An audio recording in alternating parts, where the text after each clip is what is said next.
안녕하세요. 중고차 프로의 차프로입니다. 오늘은 중고차를 알아보려는 분들의 중고차 검색 유형을 알아보고 그 문제점을 공유해 보도록 하겠습니다. 보통 중고차를 사고 싶을 때 열이면 열 무턱대고 네이버부터 검색해 봅니다. 아마도 차에 관심이 있으신 분이라면 한 번쯤 중고차 검색을 해봤을 건데요. 저도 마찬가지로 중고차 검색을 해본 적이 있었습니다. 결국 새 차를 구입했지만 어쨌든 중고차를 고민해봤던 경험이 많이 있죠.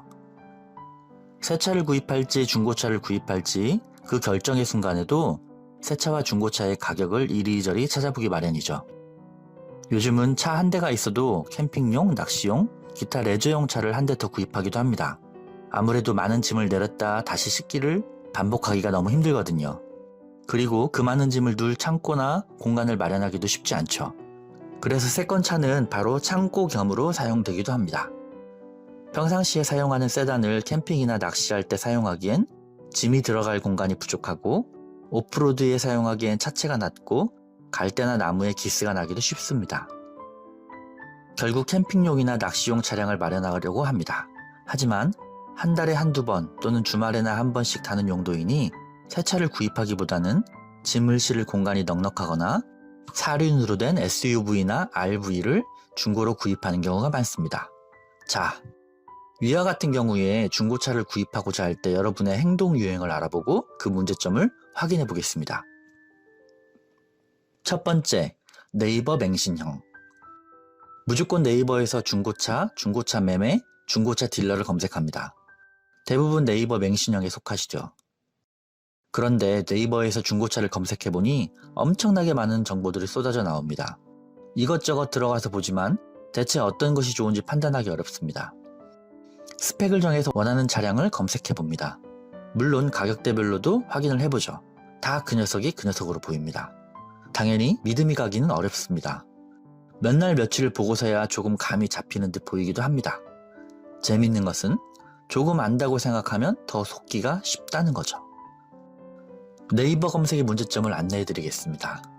일단 중고차를 검색했을 때 상위 약 10개 정도는 차가 이렇게나 저렴해? 라고 반문하실 만큼 중고차 가격이 저렴하게 나오는 곳입니다. 허위 매물인 것이죠. 검색 시작하자마자 이미 중고차 가격의 기준은 무너집니다. 그리고 상식 이하로 저렴한 가격에 눈이 가고 정상적인 다른 중고차는 보이지 않습니다. 결국 허위 매물에 당하게 됩니다. 조금 더 인내심을 가지고 다른 사이트들을 확인해보는 경우도 있지만 점점 더 복잡해지기만 합니다. 두 번째, 동호회 카페 선호형. 카페 활동이나 동호회 활동을 해보신 분이시라면 네이버 여기저기에 나오는 정보보다는 왠지 카페가 믿을만하다는 생각이 듭니다. 오랜 기간 활동한 자동차 동호회에서 아시는 분이 내놓는 자동차를 구입한다면 왠지 믿을만하다는 생각이 들죠. 종종 동호회 활동을 해본 분이라면 카페에 올라온 중고차가 왠지 그냥 여기저기 있는 그런 정보보다는 더 믿을만하다는 생각을 합니다. 그런 경험 때문에 중고차 카페에 가입을 해서 검색을 해봅니다. 내가 좀 더 친근한 느낌이 드는 카페를 말입니다. 중고나라에도 검색해보죠. 카페에도 여전히 중고차 딜러가 글을 올립니다.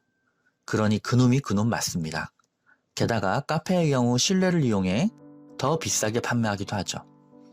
직거래의 경우 오히려 맘상하고 사람도 잃을 수 있습니다. 직거래의 경우 예상치 못한 문제가 발생하면 개인이 감수해야 합니다. 세 번째, 브랜드 선호형. 보고 듣고 따질 것도 없이 제일 큰 곳, 제일 유명한 곳을 선호하시는 분입니다. 제일 크거나 유명한 중고차 거래 홈페이지를 확인하십니다. 가장 믿을 수 있을 듯하고 문제가 생겼을 시에 바로 회사에 책임을 물을 수 있을 거라 생각하죠. 유명 중고차 사이트는 크기만큼이나 수익 창출이 최대의 목표입니다.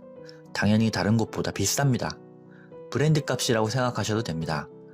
유명 중고차 사이트는 직접 판매하기보다는 지마켓이나 11번가처럼 플랫폼을 제공하는 사업을 합니다. 당연히 그 안에서 활동하는 사람들은 다 같은 사람들이죠. 유명 사이트도 모두 중고 자동차 딜러들이 입점한 가게입니다. 유명 회사에서 판매 마진이나 광고비를 받으니 딜러들도 더 비싸게 판매를 합니다. 그런데 간혹 저렴한 차들도 있습니다. 유명 사이트는 자기 차가 아닌데 자기 차처럼 올릴 수도 있습니다. 그러니 허위 매물도 당연히 있겠죠. 네 번째, 행동 선호형입니다. 일단 중고차 단지에 직접 가서 보고 확인하는 유형입니다.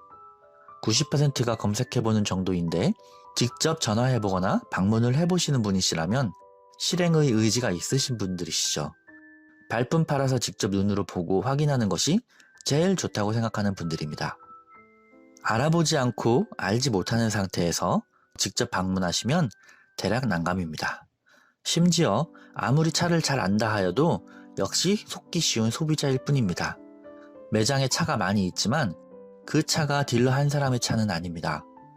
매장에 직접 방문 시에 응대를 하는 딜러가 모든 차량을 다 알고 있는 것이 아닙니다. 그렇다 보니 자기가 아는 차 위주로만 안내를 하게 됩니다. 미리 알아보고 오시면 딜러가 가장 적절하다고 판단되는 좋은 차를 미리 찾아서 안내를 합니다. 어쩌면 사전 연락 없이 직접 방문하는 고객은 그동안 팔리지 않던 악성 중고차를 팔 좋은 기회일 수도 있습니다. 그럼 도대체 어떻게 해야 중고차를 잘 살 수 있는 것일까요? 결론은 중고차 전문가에게 물어봐도, 중고차를 다루는 지인에게 물어봐도 역시 좋은 믿을 수 있는 딜러를 만나는 게 관건이라고 말해줄 겁니다. 고객의 예산 한도 내에서 최상의 차를 안내하고 차의 상태에 대해 거짓이 없으며 판매 수수료를 적절히 받고 향후에 차에 문제가 발생하더라도 최선을 다해 도움을 줄 수 있는 딜러, 그러한 딜러가 바로 좋은 딜러입니다. 안타깝게도 좋은 딜러는 눈에 보이지 않습니다. 문제가 생겨야 좋은 딜러가 보입니다. 오늘도 행복하시고 즐거운 하루 되시길 바랍니다. 중고차 프로의 차프로였습니다. 감사합니다.